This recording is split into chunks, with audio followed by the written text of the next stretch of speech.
The gates were made of iron. The words above them were designed to deceive. Behind them, an entire world existed. A world engineered for suffering, starvation, forced labor, and industrialized death. In this documentary, we are stepping beyond the barbed wire to uncover 20 disturbing and little-known facts about concentration camps during World War II. Not myths, not exaggerations, but documented realities drawn from survivor testimonies, captured German records, and post-war investigations. We will examine how the system began, how it expanded across occupied Europe, how it functioned with chilling bureaucracy, and how millions endured, and in some cases survived, the unimaginable.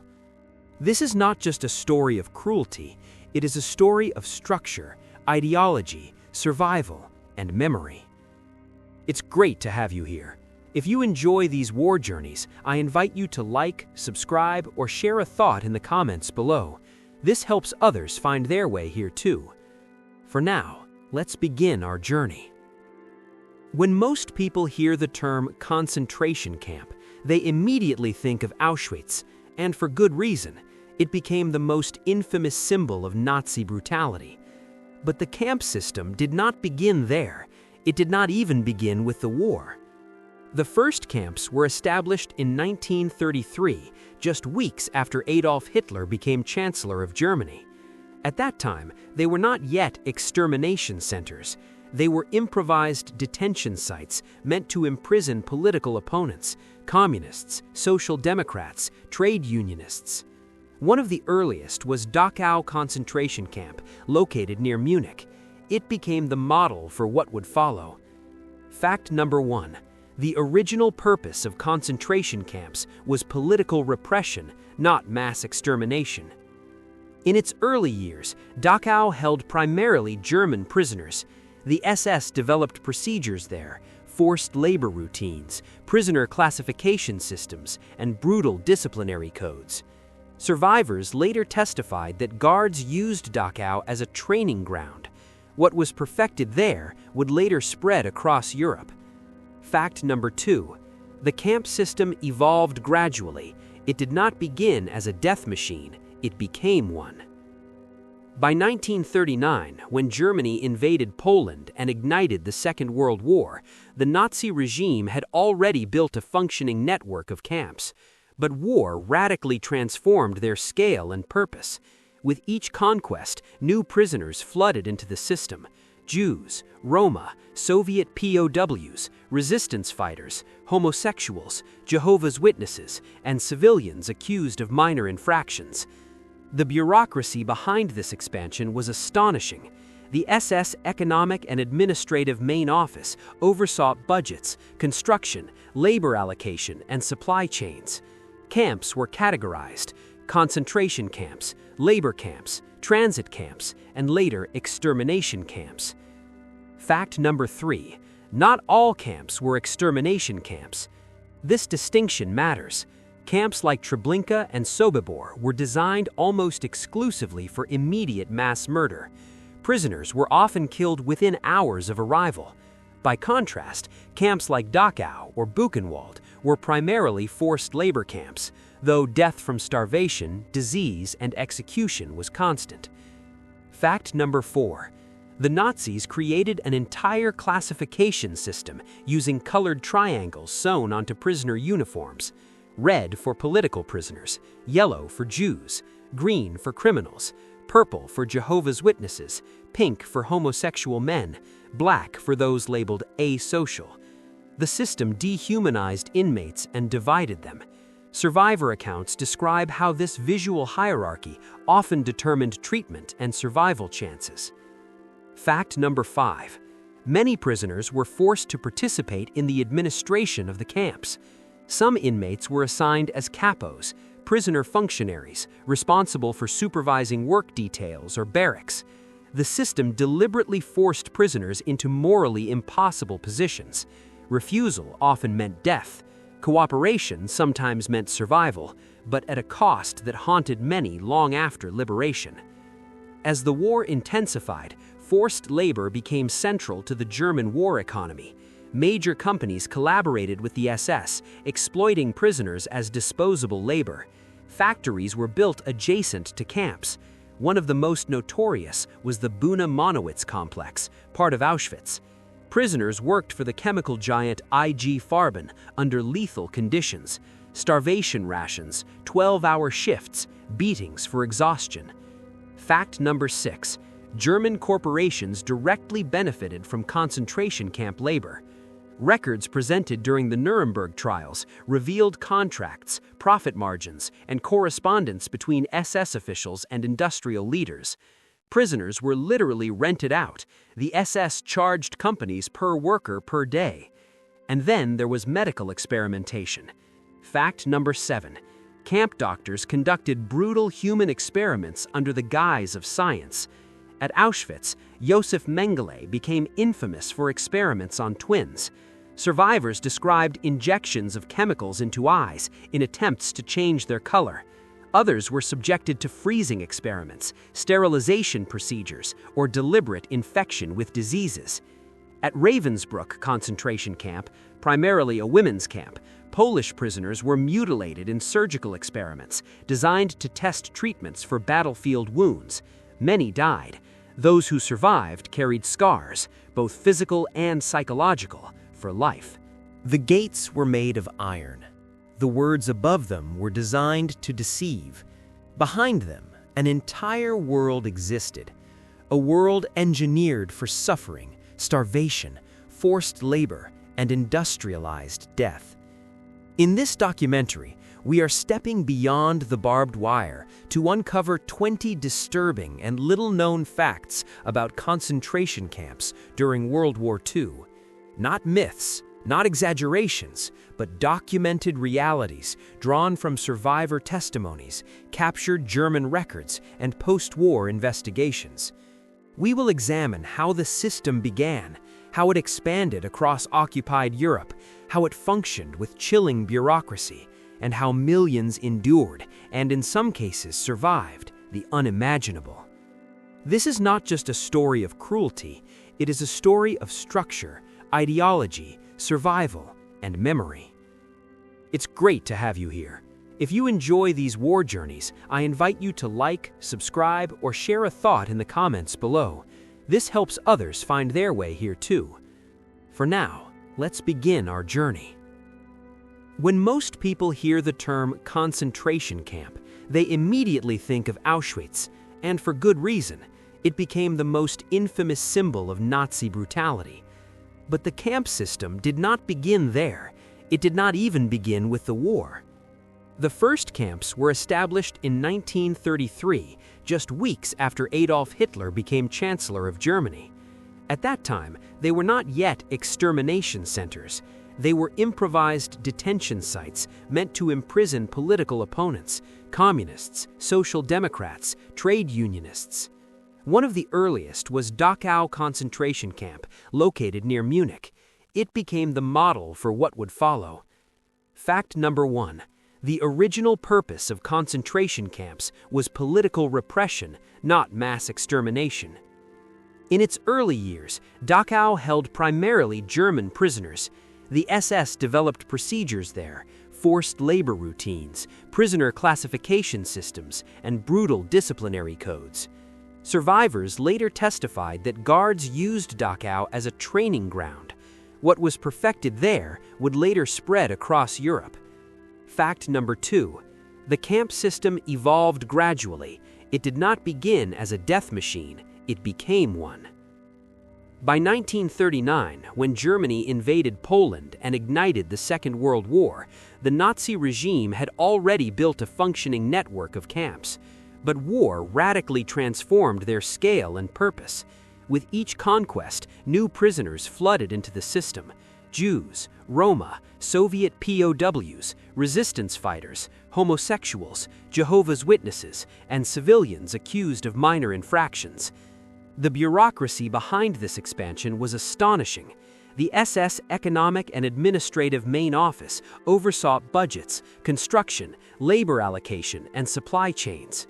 Camps were categorized: concentration camps, labor camps, transit camps, and later extermination camps.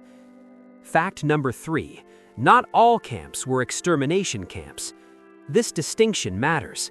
Camps like Treblinka and Sobibor were designed almost exclusively for immediate mass murder. Prisoners were often killed within hours of arrival. By contrast, camps like Dachau or Buchenwald were primarily forced labor camps, though death from starvation, disease, and execution was constant. Fact number 4. The Nazis created an entire classification system using colored triangles sewn onto prisoner uniforms. Red for political prisoners, yellow for Jews, green for criminals, purple for Jehovah's Witnesses, pink for homosexual men, black for those labeled asocial. The system dehumanized inmates and divided them. Survivor accounts describe how this visual hierarchy often determined treatment and survival chances. Fact number 5. Many prisoners were forced to participate in the administration of the camps. Some inmates were assigned as capos, prisoner functionaries, responsible for supervising work details or barracks. The system deliberately forced prisoners into morally impossible positions. Refusal often meant death. Cooperation sometimes meant survival, but at a cost that haunted many long after liberation. As the war intensified, forced labor became central to the German war economy. Major companies collaborated with the SS, exploiting prisoners as disposable labor. Factories were built adjacent to camps. One of the most notorious was the Buna-Monowitz complex, part of Auschwitz. Prisoners worked for the chemical giant IG Farben under lethal conditions: starvation rations, 12-hour shifts, beatings for exhaustion. Fact number 6. German corporations directly benefited from concentration camp labor. Records presented during the Nuremberg trials revealed contracts, profit margins, and correspondence between SS officials and industrial leaders. Prisoners were literally rented out. The SS charged companies per worker per day. And then there was medical experimentation. Fact number 7.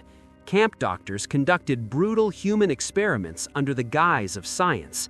At Auschwitz, Josef Mengele became infamous for experiments on twins. Survivors described injections of chemicals into eyes in attempts to change their color. Others were subjected to freezing experiments, sterilization procedures, or deliberate infection with diseases.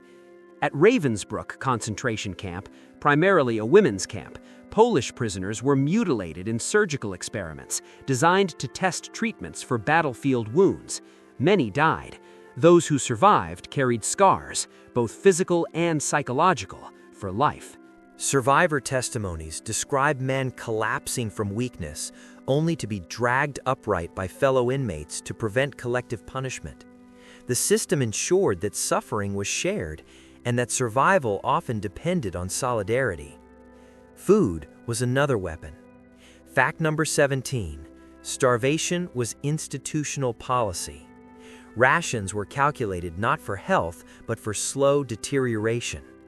Breakfast might consist of black coffee substitute or thin herbal liquid. Lunch often meant watery soup made from turnips or cabbage scraps. Dinner was a small piece of bread, sometimes stretched by prisoners who divided it into tiny portions to trick their stomachs into believing there was more. Caloric intake for many inmates hovered around 1,000 calories or less, even for those performing heavy labor. In subcamps attached to industrial sites, prisoners worked 10 to 12 hours lifting stone, assembling munitions, or digging trenches.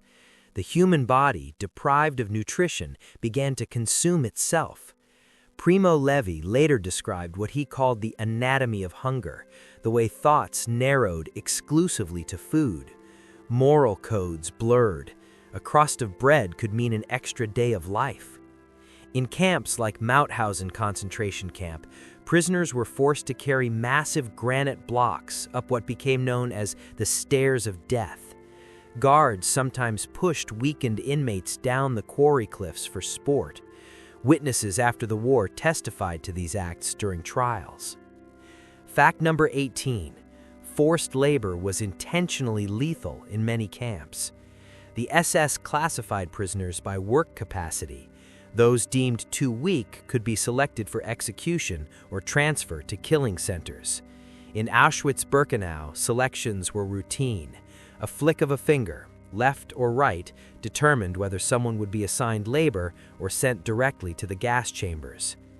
Inside women's camps, such as Ravensbrück concentration camp, conditions were equally brutal.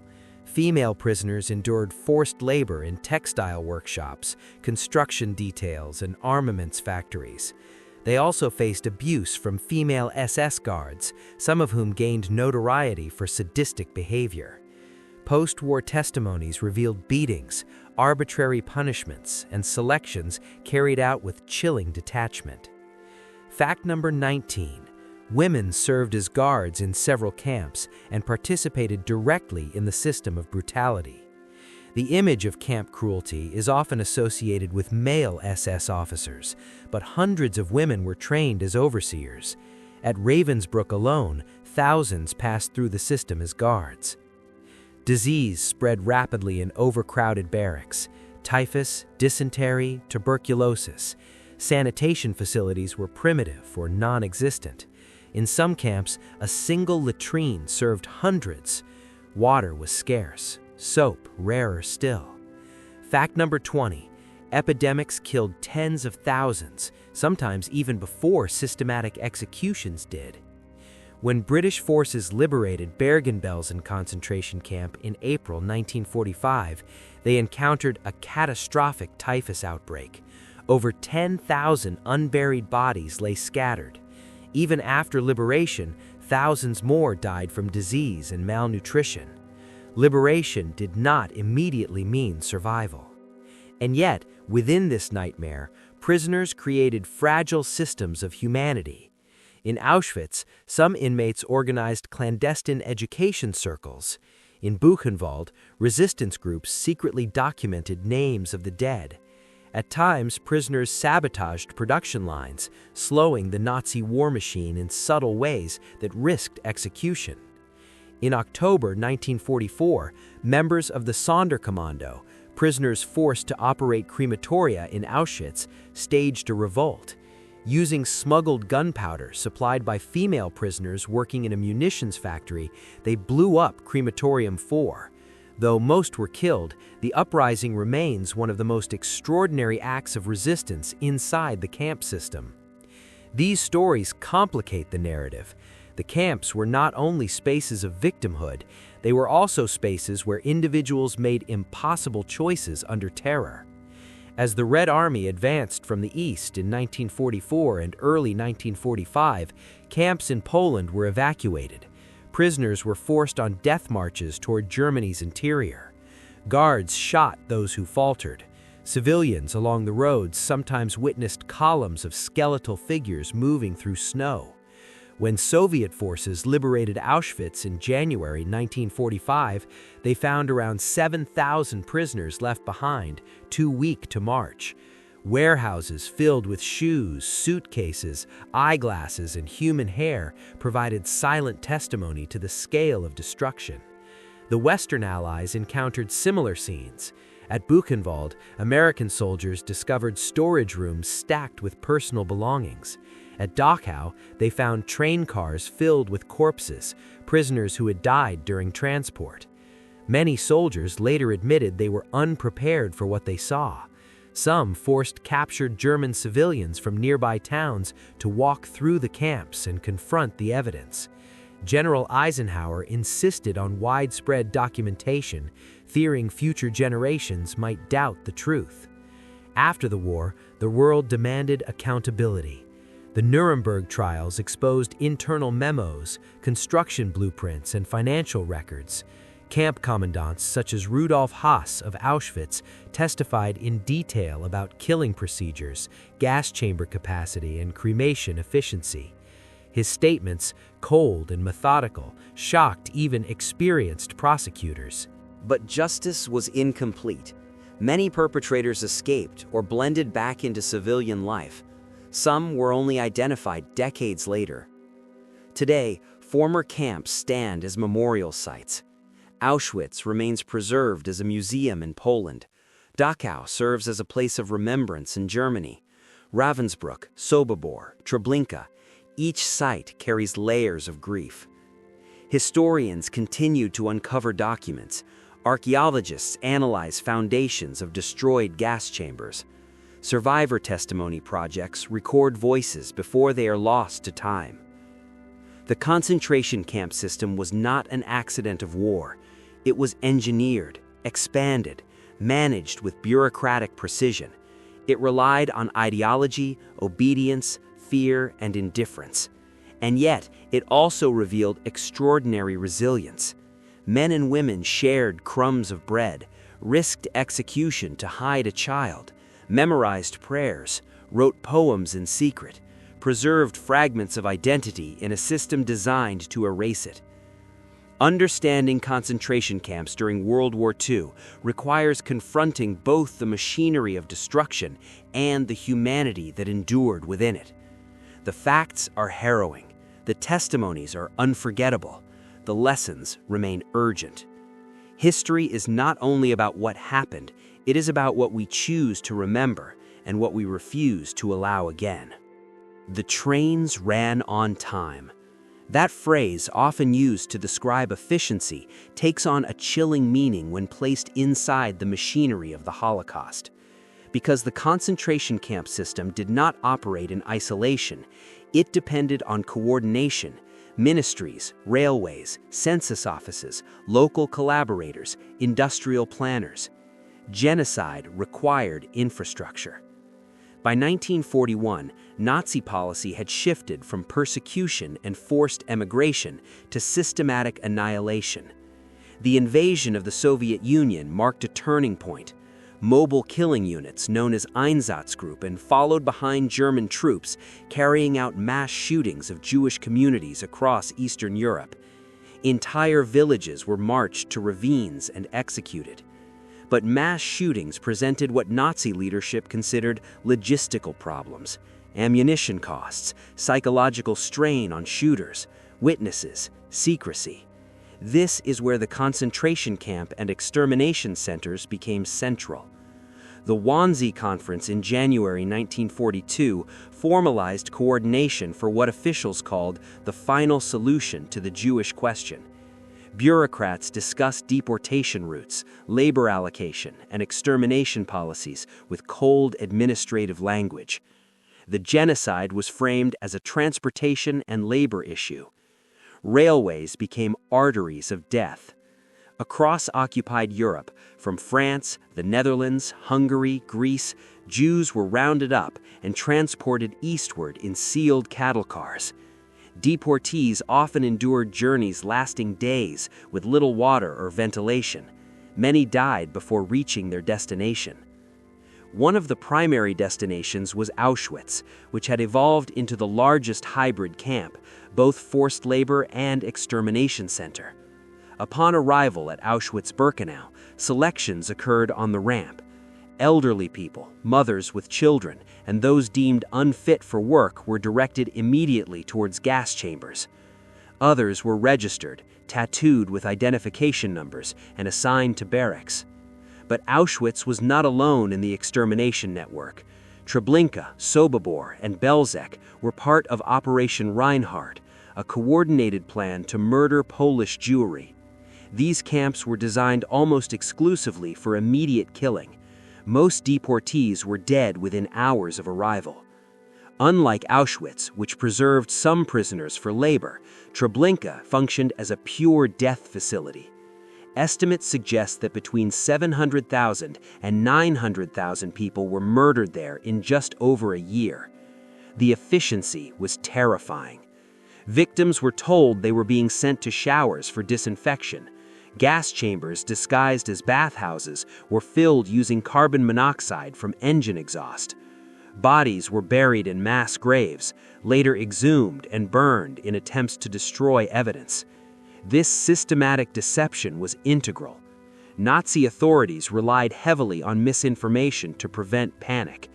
Deportees often carried luggage carefully packed for resettlement, suitcases labeled with names, keys to homes they would never see again. The theft was comprehensive. Upon arrival, belongings were sorted in warehouses, gold teeth were extracted from corpses, hair was collected, clothing redistributed or sold. Nothing was wasted. At Auschwitz, storage areas nicknamed Canada symbolized abundance, filled with confiscated goods from murdered prisoners. Survivor accounts describe mountains of shoes, eyeglasses, and children's toys. The bureaucracy behind deportations involved thousands of individuals. Local police compiled lists, railway officials scheduled transports, clerks processed paperwork. The Holocaust was not carried out by a handful of fanatics alone. It required participation, active or passive, from many layers of society. In Hungary in 1944, after German occupation, deportations accelerated with shocking speed. In less than 2 months, approximately 437,000 Hungarian Jews were transported primarily to Auschwitz. The coordination between Hungarian authorities and German SS units demonstrated how rapidly genocide could unfold when infrastructure aligned.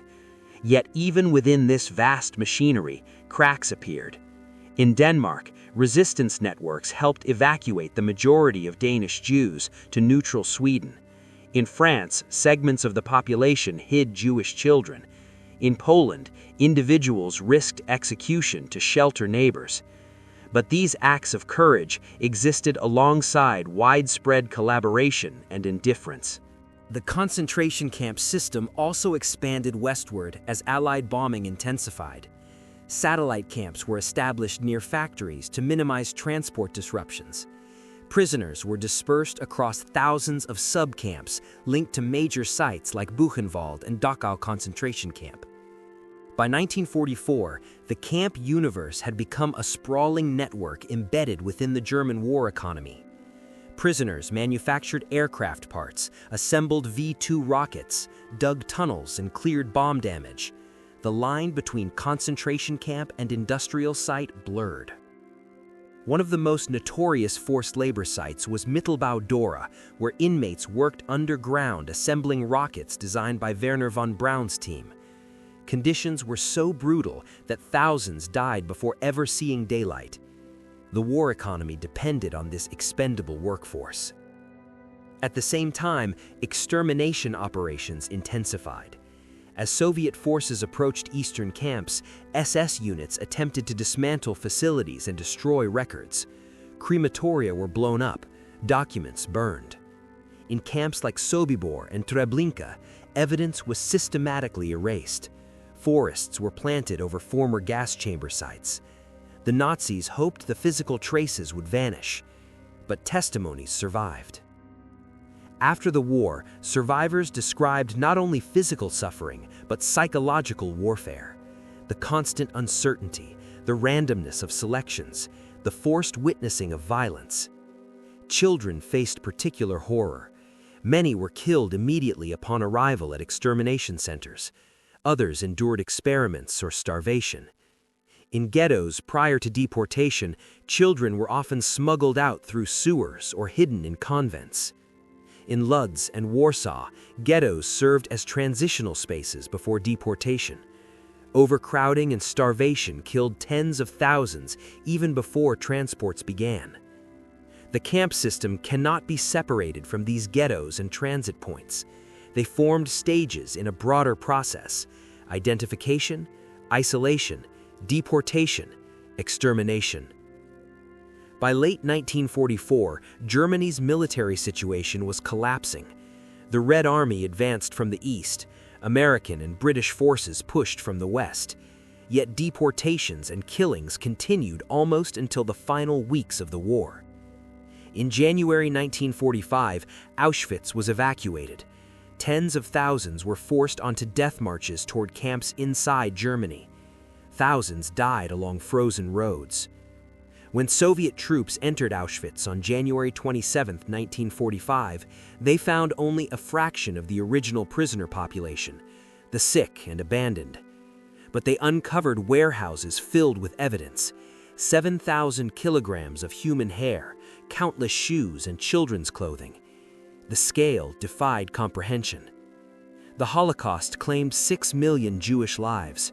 Millions of others, Roma, disabled individuals, Soviet POWs, Polish civilians, homosexuals, political prisoners, were also murdered or died through forced labor and starvation within the camp system. And yet, even after liberation, disbelief lingered in parts of the world. Photographs and film footage taken at liberated camps were shown in cinemas. Journalists documented skeletal survivors. Soldiers wrote letters home describing horrors they struggled to articulate. The camp system had been hidden in plain sight, dispersed across Europe, integrated into cities and industries. It was modernity weaponized. Rail schedules, filing cabinets, engineering blueprints, chemical procurement, administrative memos. The genocide was not chaotic, it was organized. As we move into the final part of this documentary, we will examine the aftermath, the liberation experiences in greater depth, the Nuremberg trials, the pursuit of justice, the global reckoning, and how memory of the camps continues to shape international law, human rights movements, and collective conscience. Because the story did not end in 1945. When the gates were finally opened, freedom did not look the way anyone expected. Allied soldiers who entered the camps in 1945 were trained for combat. They were not prepared for what they found behind the barbed wire. At Buchenwald, American troops encountered thousands of skeletal prisoners, many too weak to stand. At Dachau concentration camp, they found rail cars filled with decomposing bodies, prisoners who had died during transport just days before liberation. At Bergen-Belsen concentration camp, British forces walked into what one soldier described as a vision of hell. Over 10,000 corpses lay unburied. The stench was overwhelming. Disease still raged. Liberation was not a single moment of joy. It was chaos, shock, grief, and often continued death. Thousands of survivors were too malnourished to digest normal food. Some died after overeating rations given by well-meaning soldiers. Medical units struggled to contain typhus outbreaks. Mass graves were dug quickly to prevent further disease. General Dwight Eisenhower visited Ohrdruf, a subcamp of Buchenwald. He insisted that journalists, photographers, and members of Congress witness the evidence firsthand. He reportedly said he wanted documentation in case anyone in the future claimed the atrocities had been exaggerated. The world had to see. And the world did see. Newsreels were shown in cinemas, photographs circulated in newspapers. Civilians in nearby German towns were forced by Allied troops to tour camps and confront what had happened in their vicinity. But exposure did not immediately mean understanding. In the months following, displaced persons camps were established across Europe. Survivors searched for relatives. Most searches ended in silence. Entire families had vanished. Children who had survived in hiding or camps were often alone. Aid organizations worked to reunite families when possible. For many, emigration became the only path forward, to the United States, to Palestine, to Latin America. Yet, even as survivors attempted to rebuild, the question of justice loomed. The Nuremberg trials began in November 1945. For the first time in history, leading officials of a defeated regime were prosecuted for crimes against humanity. Evidence presented included camp blueprints, rail transport records, and films taken during liberation. One of the most significant testimonies came from Rudolf Haas, former commandant of Auschwitz. He described in chillingly technical detail the operation of gas chambers and crematoria. He spoke of capacity, scheduling, efficiency, language stripped of humanity. His testimony confirmed what survivors had already said. The trials established a precedent. Following orders was not a defense against crimes against humanity. But Nuremberg prosecuted only major figures. Thousands of perpetrators at lower levels avoided accountability. Some reintegrated into post-war society quietly. Decades later, investigations would reopen cases. elderly former guards would stand trial in German courts well into the 21st century. Justice, it turned out, could be slow, but memory endured. The concentration camps reshaped international law. The United Nations adopted the Genocide Convention in 1948. The Universal Declaration of Human Rights was proclaimed the same year. The phrase, "never again," became both promise and warning. Memorialization began gradually. At Auschwitz, barracks were preserved as a museum. At Treblinka, where the camp had been dismantled, a memorial of stone markers now stands in place of gas chambers. At Sobibor, archaeological work uncovered foundations that the Nazis tried to erase. Survivor testimony became central to historical understanding. Writers like Elie Wiesel and Primo Levi documented not only physical suffering, but moral dilemmas, the gray zones of survival, the fragility of civilization. Their works were not merely memoirs, they were warnings. And here is perhaps the final, essential truth. The concentration camp system was not created overnight. It began with political repression in 1933. It expanded gradually. It relied on propaganda that dehumanized minorities. It required compliance from institutions. It depended on indifference as much as fanaticism. It was built step by step. 20 facts cannot contain the full scale of what happened, but they reveal something critical.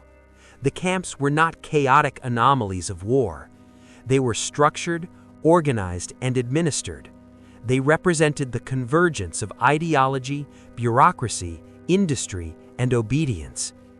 They also revealed something else, something profoundly human. Even in starvation, prisoners shared bread. Even under terror, they recorded names of the dead so families might one day know.